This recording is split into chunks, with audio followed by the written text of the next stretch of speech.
성취자 여러분, 안녕하세요.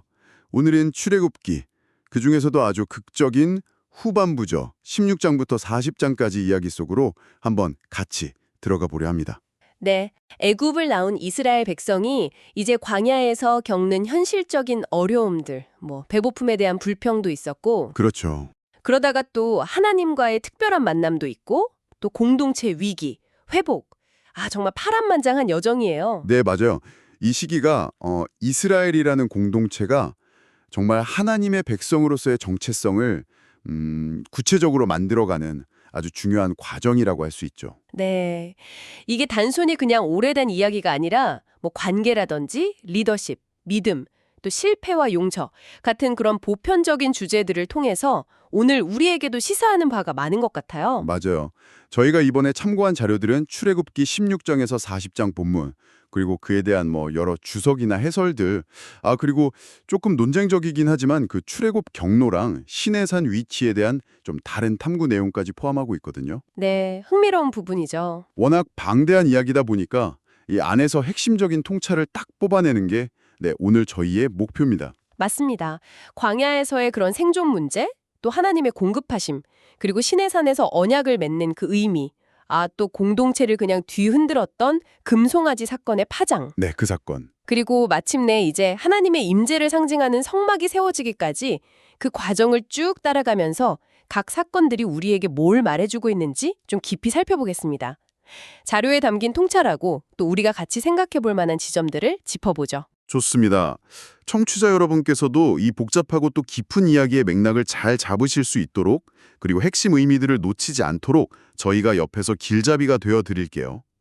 자, 그럼 출애굽기 후반부의 세계로 같이 떠나볼까요? 애굽을 떠난 지 한 달 반? 그 정도 지났을 때 이스라엘 백성이 신광야에 도착해요. 근데 금방 불만이 터져 나와요. 네. 차라리 애굽에서 고기 가마 곁에 앉아서 배불리 먹을 때 죽었으면 좋았을걸. 이런 식으로. 식량 문제로 원망이 터진 거죠. 그렇죠. 어떻게 보면 참 당연한 생존의 문제일 수도 있겠다 싶기도 하고요. 그렇죠. 광야라는 곳이 현실적인 어려움이 당연히 따르는 곳이니까요. 이때 이제 하나님께서 하늘에서 만나와 메추라기를 내려주시잖아요. 네, 맞나? 만나라는 이름 자체가 문자 그대로 이게 뭐지? What is it? 이런 뜻인데 이전에는 전혀 보지 못했던 신비한 음식이었던 거죠. 아하. 매일 아침 이제 각자 필요한 만큼만 거두고 다음 날까지 남기지 말고 그런데 또 안식일 전날에는 이틀치를 거두라는 구체적인 지침이 같이 주어졌어요. 단순히 배고픔을 해결해 주시는 걸 넘어서 여기에도 뭔가 의미가 있는 거군요. 네, 그렇죠. 한 가지 좀 흥미로운 해석은 이게 하나님의 말씀에 순종하는지를 시험하는 그런 과정이었다는 거예요. 시험이요? 네, 마치 그 창세기 에덴 동산에서 먹는 행위를 통해서 순종 여부가 드러났던 것처럼 매일의 양식을 통해서 하나님의 그 지침을 따르는 훈련을 시키셨다. 이렇게 볼 수 있는 거죠. 그렇군요. 만나는 목가시같이이시고 맛은 꿀 섞은 과자 같았다 이렇게 묘사가 되는데 이 기적을 또 잊지 않도록 항아리에 담아서 보관하라는 명령도 있었고요. 식량 문제 해결되니까 이번엔 르비딤에서 마실 물이 없다고 또 불평이 나와요. 네. 여기서 모세가 이제 하나님의 명령대로 반석을 쳐서 물을 내는데 그곳 이름이 무리바, 그러니까 다툼이 되잖아요. 백성들이 하나님하고 다퉜다 이런 의미죠. 그렇죠. 그리고 바로 이 르비딤에서 아말렉 족속하고 첫 전투가 벌어집니다. 전투. 이때 처음으로 여호수아가 군사 지도자로 등장을 하고요. 모세는 산 위에서 손을 들고 기도하죠. 그 흥미로운 점은 모세가 손을 들면 이스라엘이 이기고 손을 내리면 아말렉이 우세했다는 그 기록이에요. 네, 맞아요. 결국 이제 아론하고 훌이 지친 모세의 팔을 양쪽에서 이렇게 붙들어 올려서 승리하게 되잖아요. 이 장면 진짜 많이 인용되죠. 기도의 능력이다, 협력의 중요성이다 이렇게요. 그런데 저희가 본 자료에서는 좀 다른 각도에서 볼 여지도 있다고 하더라고요. 어떤 점이죠?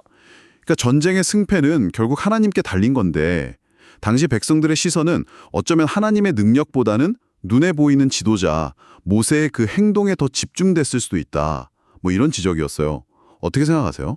그거 충분히 생각해 볼 만한 해석인 것 같아요. 인간 지도자에게 너무 과도하게 의존하거나 좀 그를 우상화할 수 있는 그런 위험성을 경계해야 한다는 메시지로 읽을 수 있겠죠. 네. 실제로 전투 후에 하나님께서 아말렉을 완전히 진멸하겠다 약속하시면서 그곳에 세운 제단 이름을 여호와 니시, 그러니까 여호와는 나의 깃발이라고 부르게 하시잖아요. 아, 여호와 니시. 네, 이런 승리의 주체가 모세가 아니라 여호와 하나님이시다. 이걸 분명히 선언하시는 행위거든요. 그러니까 지도자의 역할하고 하나님의 주권, 그 사이에 어떤 긴장을 보여주는 사건이라고 할 수 있습니다. 그렇군요. 이런 광야에서의 내부적인 불만, 또 외부적인 위협, 이런 상황 속에서 18장에는 좀 뜻밖의 인물이 등장해요. 모세의 장인 이드로. 이드로, 네. 그가 모세의 아내 십보라, 그리고 두 아들 게르솜과 엘리에셀을 데리고 찾아오죠. 네, 이드로가 이제 모세한테서 하나님께서 이스라엘을 위해 하신 일들을 쭉 전해 듣고는 이제 내가 알았다. 여호와는 모든 신보다 크시다. 이렇게 신앙을 고백해요. 그리고는 아주 실질적인 조언을 해주죠. 네, 맞아요. 그 재판 시스템. 그렇죠. 모세가 아침부터 저녁까지 혼자서 백성들의 크고 작은 모든 문제를 다 재판하느라 지쳐 있는 걸 보고 이 재판 업무를 분담할 시스템을 제안하잖아요. 천부장, 백부장, 50부장, 10부장 이렇게 세워서 작은 일들은 그들이 처리하고 아주 큰 문제만 모세에게 가져오도록. 야, 이거 정말 지혜로운 행정 시스템 구축인데요. 공동체가 커지면서 정말 꼭 필요한 조치였을 것 같아요.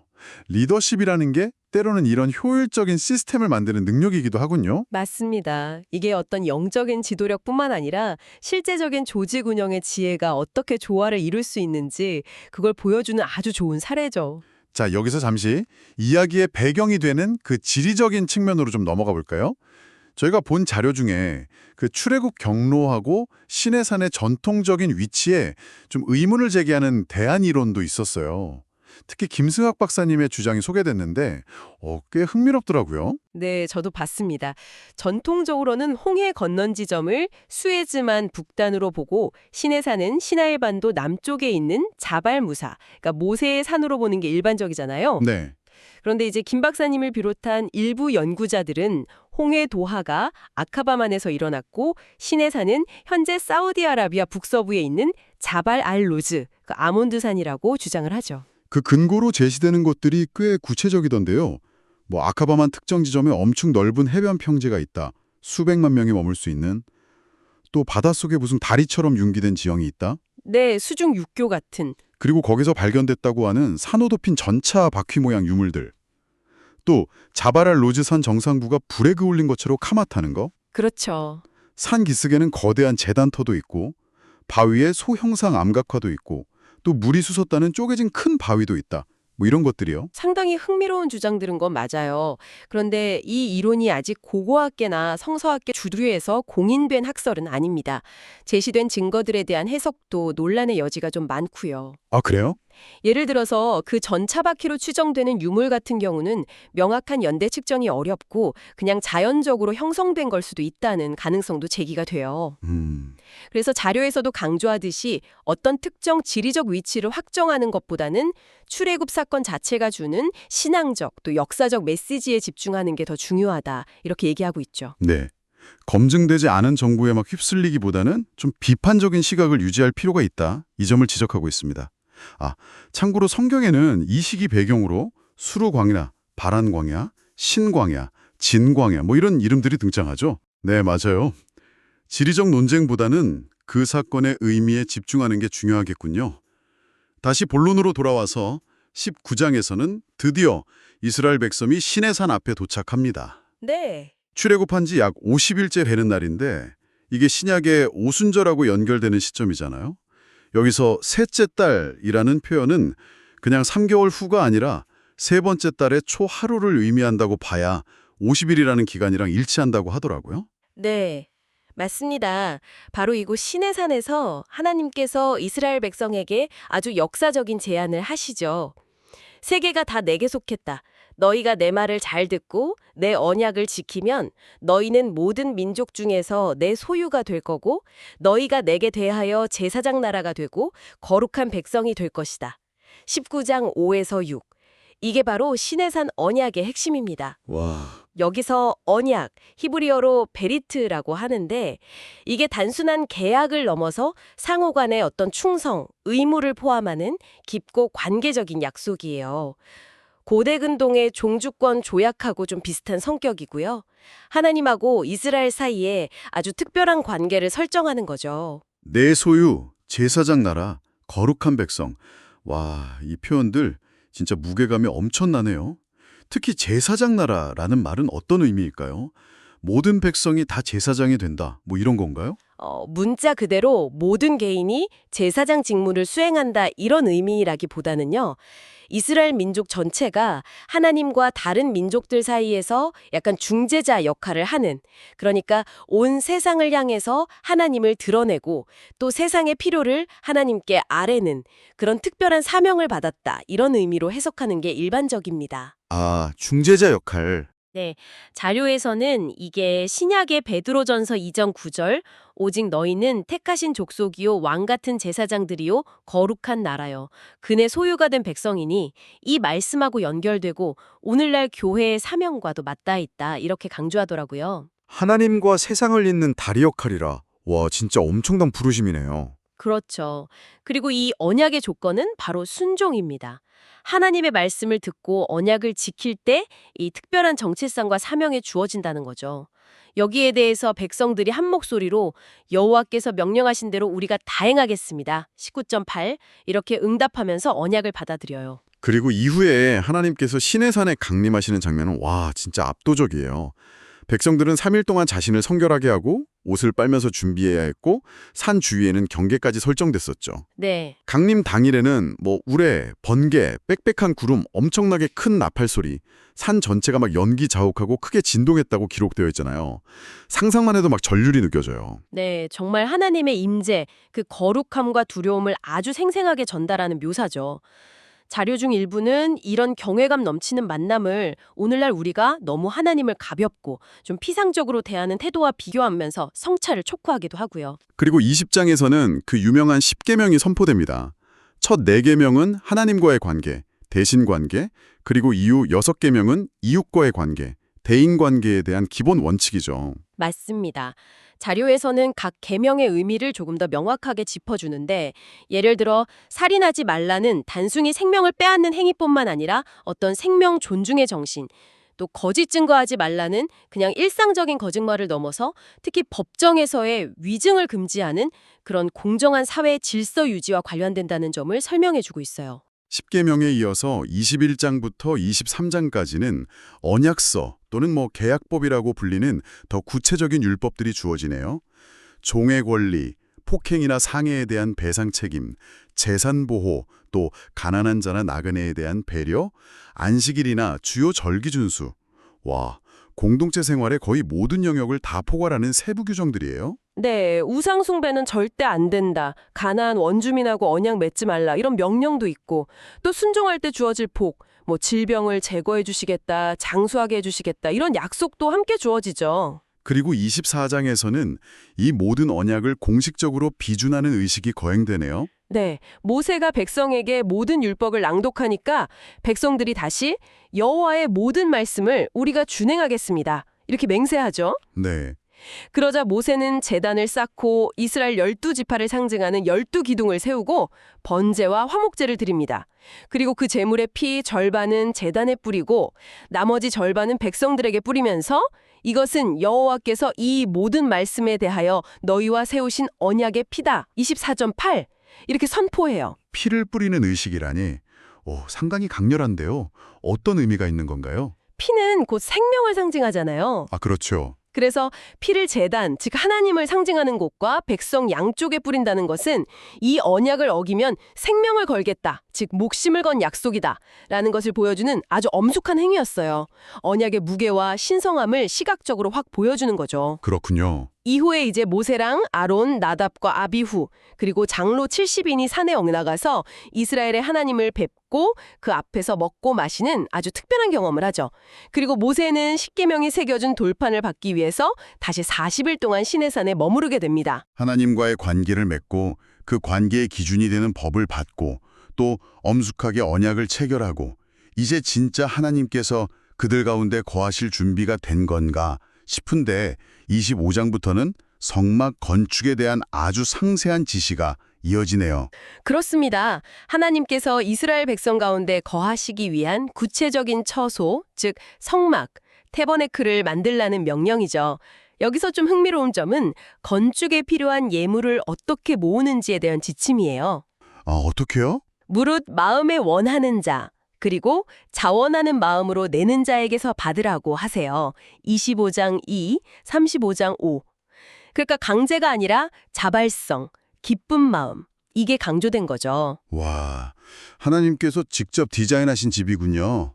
증거궤, 언약궤, 속죄소, 떡 넣는 상, 금 등잔대, 여러 겹의 덮개랑 휘장으로 이루어진 성막 본체, 번제단, 물두멍, 그리고 제사장들이 입을 옷, 분향단, 거룩한 기름이랑 향 만드는 법까지. 와, 정말 세밀하게 지시하시네요. 네. 모든 것을 내가 내게 보여주는 모양대로 만들라고 하십니다. 하나님의 거룩함과 영광을 반영하는 동시에 앞으로 드려질 제사나 예배의 규정들과 아주 밀접하게 연결된 그런 설계였죠. 네. 이 중요한 작업을 위해서 브살렐과 오홀리압이라는 두 인물이 특별히 지명됩니다. 이 사람들은 하나님의 영을 충만하게 해서 지혜와 총명과 지식과 여러 가지 재주로 채워진 사람들이었다고 해요. 하나님께서 그냥 직접 능력을 부어주신 거군요. 그렇죠. 그런데 자료에서는 단순히 하나님이 초자연적으로 능력을 막 주입하신 것만이 아니라 이 사람들이 이미 지혜로운 마음이 있는 모든 자, 그러니까 어느 정도 기술과 재능을 갖추고 마음이 준비된 사람들이었다는 점에도 주목해요. 아하. 하나님은 준비된 사람들을 부르시고 그들의 재능 위에 당신의 영을 더해서 사용하신다. 이런 통찰을 얻을 수 있죠. 그런데 이렇게 거룩한 계획이 진행되는 동안에 산 아래에서는 진짜 충격적인 사건이 벌어지죠. 32장의 금송아지 사건. 네. 모세가 40일 동안 안 내려오니까 백성들이 불안해하면서 아론에게 몰려가서 우리를 위해서 우리를 인도할 신을 만들라 이렇게 요구하잖아요. 네, 정말 안타까운 장면이죠. 아론이 결국 백성들의 압력에 굴복해서 그들의 금 귀고리를 모아 녹여가지고 송아지 형상을 만들어요. 네. 그러자 백성들이 이스라엘아, 이게 너희를 애굽 땅에서 인도하여 낸 너희 신이다. 이렇게 외치면서 그 앞에서 제단 쌓고 번제, 화목제 드리면서 먹고 마시고 뛰어놀았다고 그렇게 기록되어 있죠. 시내산에서 하나님하고 언약 맺은 지 얼마 되지도 않았는데 어떻게 이런 일이? 이게 그냥 다른 신을 섬긴 거예요? 아니면 하나님을 송아지 모양으로 만들려고 한 거예요? 후자에 가깝다는 해석이 많습니다. 그들이 우리를 인도하여 낸 너희의 신이라고 말한 걸 보면 여호와 하나님을 자신들이 좀 이해하기 쉬운 눈에 보이는 형상, 특히 당시 고대 근동이나 애국 같은 데서 힘과 다산을 상징했던 그 황소 형상으로 만들어서 섬기려고 했던 걸로 보여요. 이건 하나님의 어떤 비가시성, 초월성을 거부하고 하나님을 인간의 통제 아래 두려는 시도였고 이게 바로 우상숭배의 본질이다라고 자료는 지적합니다. 그렇군요. 왜 아론이 이렇게 쉽게 넘어갔을까에 대해서는 백성의 강한 요구와 위협에 굴복했을 가능성 아니면 율법에 대한 이해가 부족했을 수도 있고 심지어 이때 같이 저항했던 훌이라는 사람이 살해당했을 가능성까지 추정하기도 하더라고요. 이 이후 하나님께서 엄청 진노하셔서 이 백성을 그냥 다 진멸하고 모세를 통해서 새로운 민족을 시작하겠다. 이렇게까지 말씀하시잖아요. 네, 이때 모세의 중보기도가 정말 빛을 발하죠. 모세는 하나님의 백성을 멸하시면 이방 민족들이 하나님을 조롱할 거다. 그리고 아브라함, 이삭, 야곱에게 하신 그 약속을 기억해달라. 이렇게 간절히 호소합니다. 이 기도에 하나님께서 뜻을 돌이키시죠. 산에서 내려와서 그 참상을 본 모세는 격분해서 하나님께 받은 두 돌판을 산 아래로 던져서 깨뜨려 버리고요. 네. 그리고 금송아지를 불살라서 가루로 만들어서 물에 타서 백성들한테 마시게 하죠. 우상의 허무함을 아주 철저하게 깨닫게 하려는 행동이었던 것 같아요. 맞습니다. 아론을 질책하니까 그는 백성 탓하면서 좀 궁색한 변명을 하고요. 네. 모세는 진영 입구에 서서 누구든지 여호와의 편에 있는 자는 내게로 나오라 외쳤고 레위 지파 사람들이 모세에게 나아오죠. 모세는 그들에게 칼을 차고 진영을 다니면서 죄에 가담한 형제, 친구, 이웃을 죽이라고 명령했고 이날 약 3,000명이 죽임을 당합니다.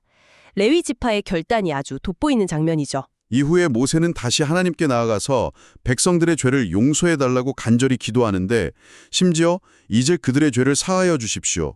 그렇지 않으면 원하건대 주께서 기록하신 책에서 제 이름을 지워버려 주십시오. 32.32 이렇게 자기 목숨을 걸고 중보하잖아요. 와, 정말 놀라운 리더십이에요. 그렇습니다. 하나님께서는 즉각적인 심판은 유예하시지만 죄의 책임은 물으실 것이다. 보응할 날에는 그들의 죄를 보응하리라. 이렇게 말씀하세요. 그리고 백성들의 그 목이 고듬, 완고함 때문에 그들과 직접 동행하지 않고 대신 천사를 보내서 가나안 땅으로 인도하겠다. 이렇게 선언하시죠. 하나님께서 함께 안 하신다는 말에 백성들이 크게 슬퍼하면서 몸에 지녔던 장신구들을 떼어내죠. 네, 이 장신구들이 단순히 그냥 장식품이 아니라 어쩌면 애굽 문화나 우상 숭배의 영향을 상징했을 수도 있거든요. 그래서 이걸 제거하는 것은 회개의 아주 중요한 표현이었다. 이렇게 해석할 수 있습니다. 그럼 하나님과의 관계가 완전히 끊어진 건 아니었군요. 네, 임시로 진영 밖에 회막, 텐트 오브 미팅이라는 만남의 장소가 마련됩니다. 모세가 그곳에 나아갈 때마다 구름 기둥이 느려와서 회막 문에 섰고 하나님께서는 모세와 마치 사람이 자기 친구와 이야기하는 것처럼 33.11 얼굴을 마주하여 말씀하셨다고 해요. 친구처럼. 네, 여호수아는 늘 그 회막을 지켰고요. 여기서 모세는 또 하나님의 영광을 보여달라고 간청하고 하나님께서는 당신의 그 자비와 은혜, 노하기를 더디하심, 인자와 진실, 그러면서도 죄는 벌하시는 공의로우신 성품을 선포하시면서 34장 6, 7절입니다. 모세를 바위 틈에 숨기시고 당신의 등을 보여주시는 그런 신비로운 경험을 하게 하십니다. 이 경험 후에 모세는 다시 하나님의 명령으로 처음 것과 같은 돌판 2개를 만들어서 시내산에 올라가고 하나님께서는 깨졌던 언약을 다시 새겨주시면서 갱신해 주시는군요. 맞습니다. 언약의 내용 자체는 이전과 동일해요. 특히 우상숭배 절대금지, 가나안 민족과의 언약이나 통혼금지, 이게 다시 한번 아주 엄중하게 경고됩니다. 네. 40일간 산에서 하나님과 함께 있다 내려온 모세의 얼굴에서는 광채가 났는데 백성들이 그 빛을 두려워해서 수건으로 얼굴을 가려야 할 정도였다고 하죠.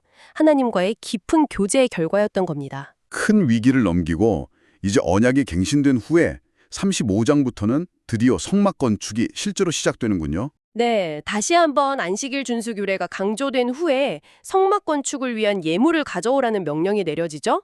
그러자 이번에는 백성들이 마음에 감동된 모든 자와 자원하는 모든 자가 와 정말 넘치도록 많은 예물을 가져와서요. 네. 오히려 기술자들이 백성이 너무 많이 가져와서 여호와께서 명령하신 일에 쓰기에 남음이 있습니다. 36.5 이렇게 보고할 정도였어요. 와, 금송아지 만들 때 금 내놓던 모습하고는 완전 다른데요? 정말 그렇죠. 회개하고 언약 갱신 이후에 변화된 백성들의 마음을 보여주는 아주 감동적인 장면입니다.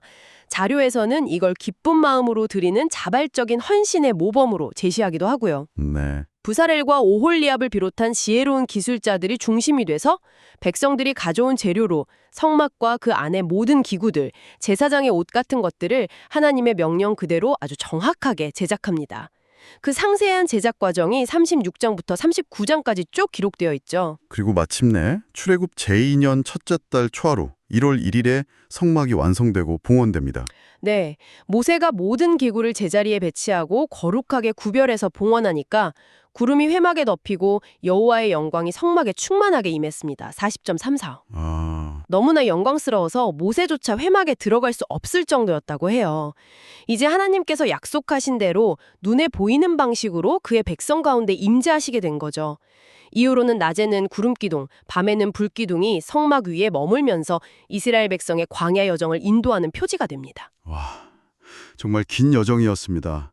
광야에서의 그 생존 투쟁과 불평, 하나님의 기적적인 공급과 또 인내, 시내산에서의 그 떨리는 언약 체결, 그리고 인간의 끔찍한 실패와 배신을 보여준 금송아지 사건, 네, 그리고 또 하나님의 놀라운 용서와 언약 갱신, 마침내 하나님의 집인 성막이 완성되고 그분의 영광이 임재하기까지 출애굽기 후반부는 정말 한 편의 대서사시 같아요. 그렇습니다.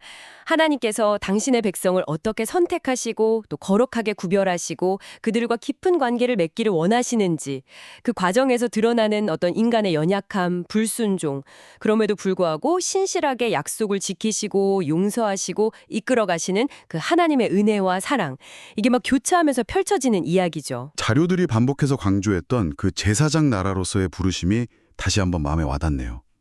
이게 단순히 과거 이스라엘에게만 주어진 사명이 아니라 오늘 우리에게도 하나님과 세상 사이에서 우리가 어떤 역할을 해야 하는가, 이 질문을 던지는 것 같아요. 네. 어떻게 세상을 향해서 하나님을 보여주고 또 세상의 필요를 하나님께 가져갈 수 있을까, 이런 고민을 하게 됩니다. 정말 중요한 통찰입니다. 더불어서 이 모든 율법이나 규례의 밑바탕에는 결국 하나님 사랑과 이웃 사랑이라는 핵심 정신이 흐르고 있다는 점도 기억해야 할 것 같아요. 그렇죠. 자료 중 하나가 지적했듯이 진정한 사랑이라는 것은 율법 조항을 그냥 기계적으로 지키는 걸 넘어서 어떤 온유함과 겸손함, 그리고 서로를 향한 깊은 긍휼의 마음에서 비롯된다는 점을 생각해 볼 때 오늘 우리에게도 시사하는 바가 크다고 할 수 있겠습니다. 마지막으로 청취자 여러분과 함께 생각해보고 싶은 질문이 하나 있습니다. 이스라엘 백성이 눈에 보이는 지도자 모세가 잠시 사라지니까 불안감에 눈에 보이는 신, 금송아지를 만들었잖아요. 네. 혹시 오늘 우리의 삶 속에서, 아니면 우리가 신앙이라고 생각하는 영역 안에서 우리도 모르게 만들어 의지하고 있는 현대판 금송아지는 없을까요? 어쩌면 그게 눈에 보이는 어떤 성공이나 안정감일 수도 있고요. 혹은 특정한 전통이나 관습, 아니면 스스로 만들어낸 좀 경직된 신념 체계일 수도 있겠습니다. 네. 진정으로 보이지 않는 하나님과의 인격적인 관계를 추구하기보다 다른 무언가에 우리의 안정과 정체성을 두고 있지는 않은지 이번 출애굽기 후반부의 여정을 통해서 한번 스스로를 돌아보는 그런 기회가 되셨기를 바랍니다. 오늘 저희와 함께 출애굽기의 깊고 또 풍성한 이야기 속으로 함께 걸어주셔서 정말 감사합니다. 다음에도 흥미로운 자료 분석과 함께 여러분을 찾아뵙겠습니다.